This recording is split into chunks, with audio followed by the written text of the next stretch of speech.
Did you know that mastering a few key skills could be the single biggest factor in getting that promotion you've been dreaming of? Imagine walking into work every day, knowing you're on the fast track to the next level, not because you're putting in endless hours, but because you've learned to work smarter, not harder. The good news? It's possible. And the strategies are laid out in Cal Newport's powerful book, Deep Work. Welcome to Freedom Flex, where we explore practical strategies for achieving financial freedom.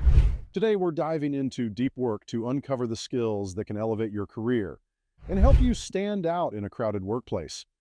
These skills are essential for anyone aiming for financial freedom because getting promoted isn't just about doing a job well, it's about becoming invaluable. If you're ready to discover how to set yourself apart and position yourself for success, hit the like button, subscribe to Freedom Flex, and let us know in the comments what skill you're most excited to develop. Let's get right into it. Cal Newport argues that in today's economy, deep work, or the ability to focus without distraction, is becoming increasingly rare and therefore incredibly valuable. It's the superpower that separates top performers from everyone else. So, what are these key skills? Let's go through each one with actionable steps so you can start applying them today. The first skill, mastering focused work. With distractions everywhere, the ability to focus deeply is priceless.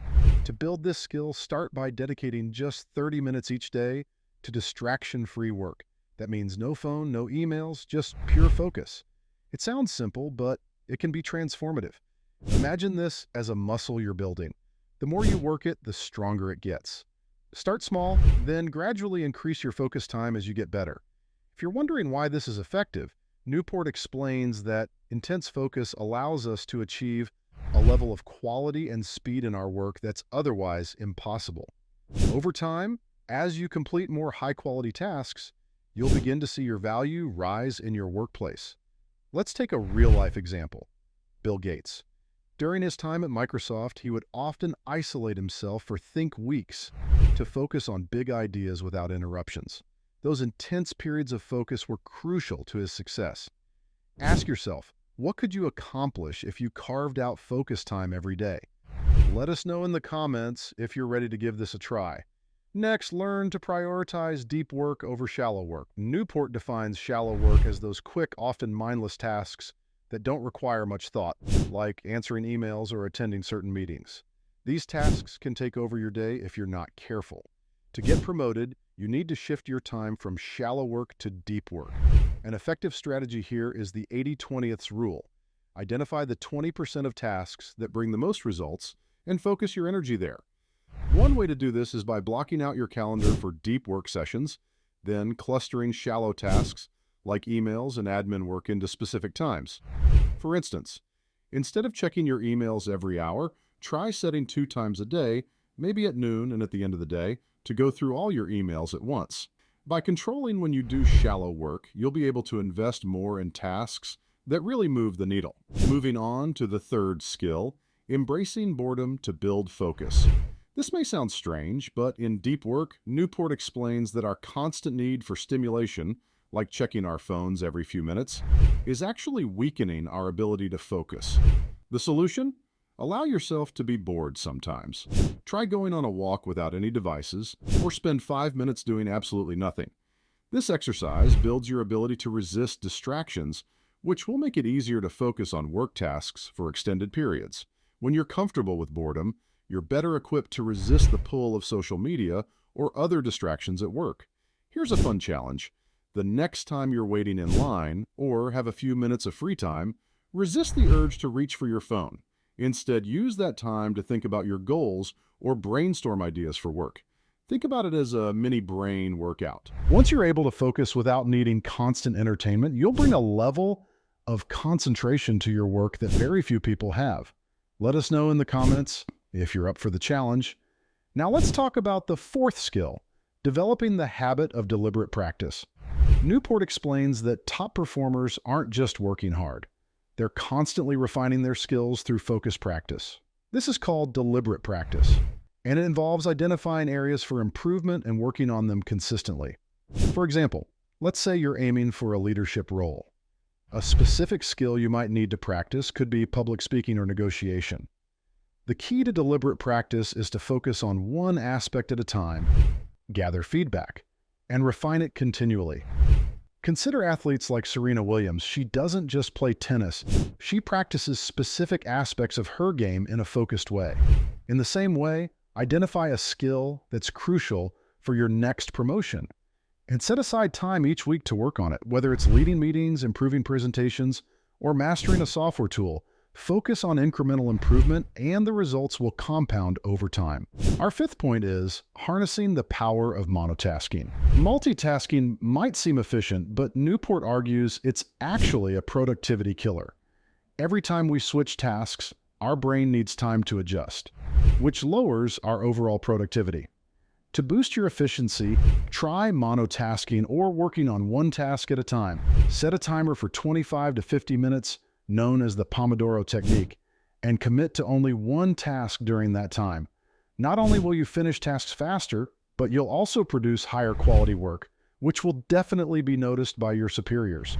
Imagine you're working on an important report. Instead of jumping between that and your emails, dedicate a solid block of time solely to the report. You'll be amazed at how much more you can accomplish and how much more satisfying it feels to give a single task your full attention. Finally, the sixth skill is building a routine around deep work. It's not enough to do deep work occasionally to truly make it a game changer. You need to make it part of your daily routine. Set a time each day or week dedicated solely to deep work, ideally when you feel most alert and focused. For some people, it's early morning. For others, late at night. Find what works best for you and stick with it. Newport emphasizes that a routine helps turn deep work into a habit, making it easier to stay consistent. Take inspiration from authors like Stephen King, who writes every day at the same time. This routine not only makes deep work easier, but it also trains your brain to focus during those specific times. Think about how you can set up a similar routine in your workday. What's the best time for you to focus? Let us know your ideal deep work time in the comments. Maybe you'll inspire someone else to create their own routine. If you're ready to dive deeper into mastering these skills, consider reading Deep Work by Cal Newport.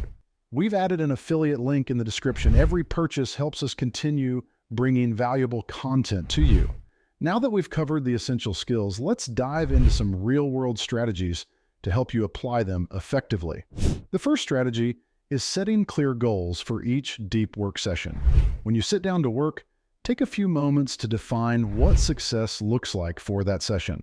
This can be as simple as finishing a particular section of a project or solving a specific problem.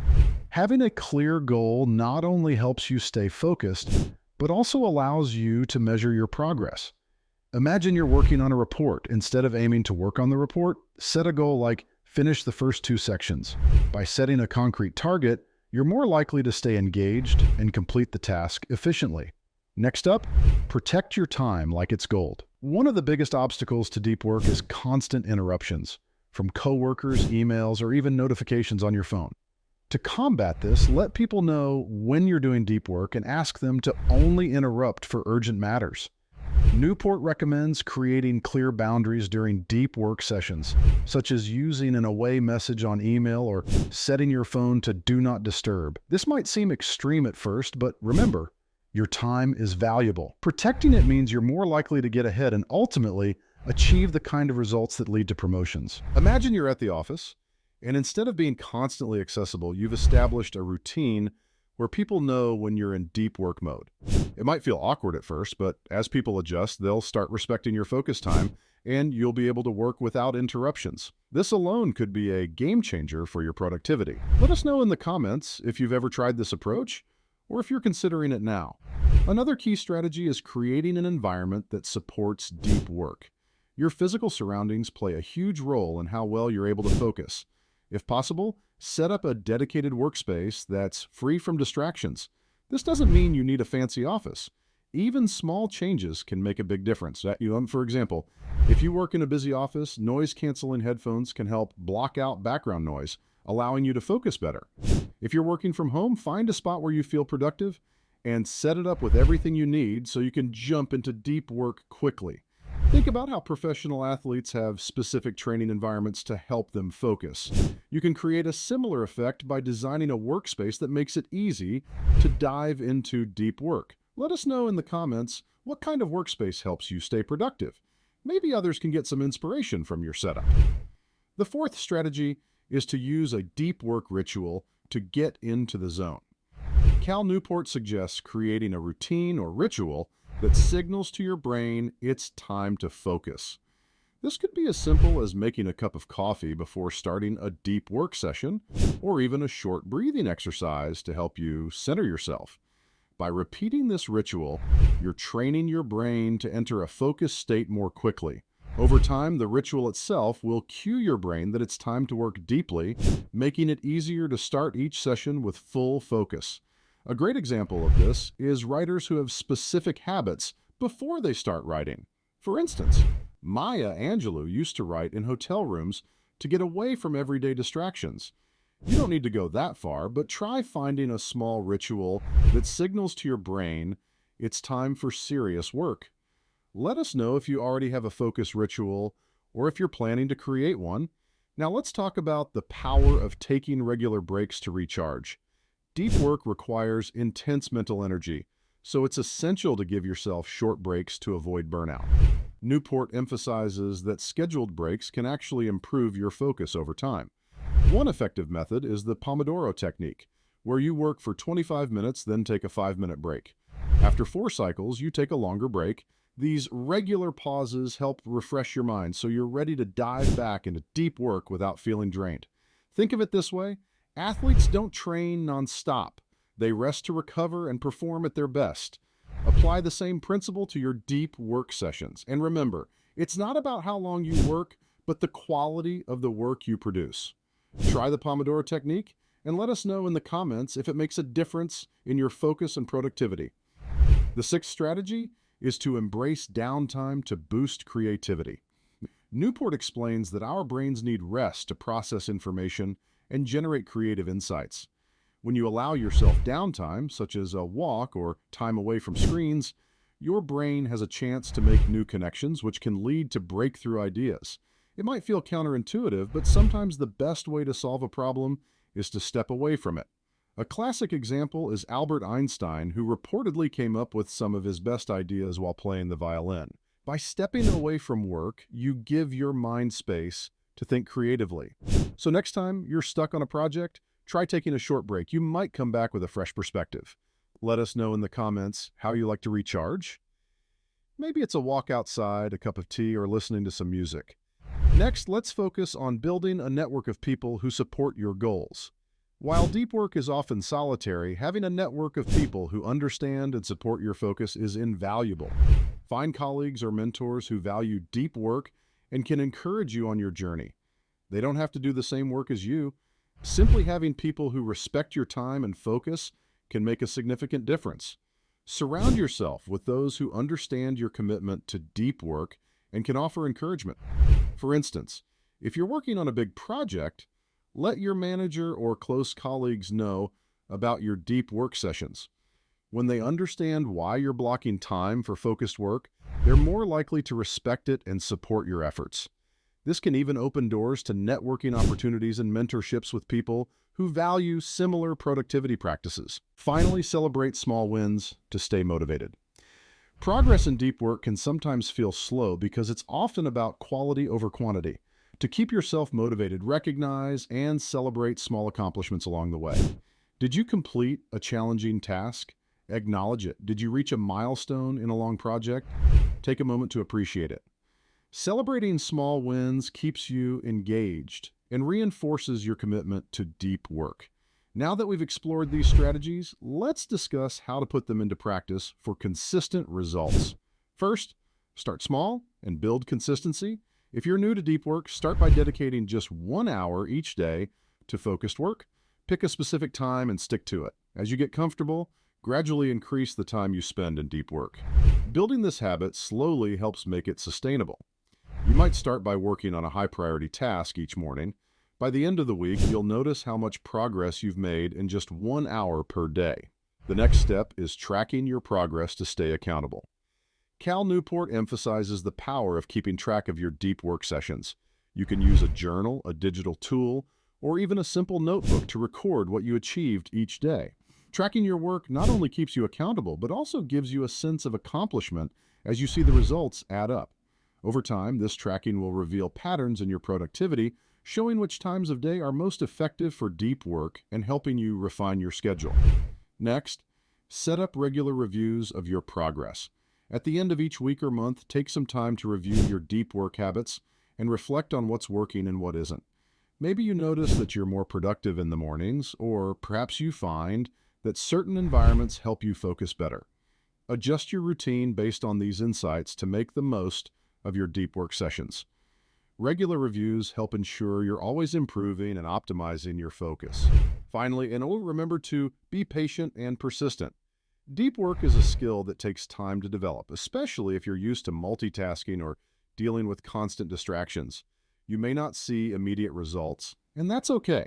Stay consistent and remember that each deep work session builds your capacity for focus and contributes to your overall success. Like learning any new skill, deep work requires practice and patience, but the payoff in productivity and career advancement is worth it. As we wrap up, let's quickly summarize the main takeaways. Start with small, consistent deep work sessions and build from there. Track your progress to stay motivated and accountable. Review and refine your approach to maximize productivity. And most importantly, be patient. Deep work is a journey, and every session adds value to your skills and your career.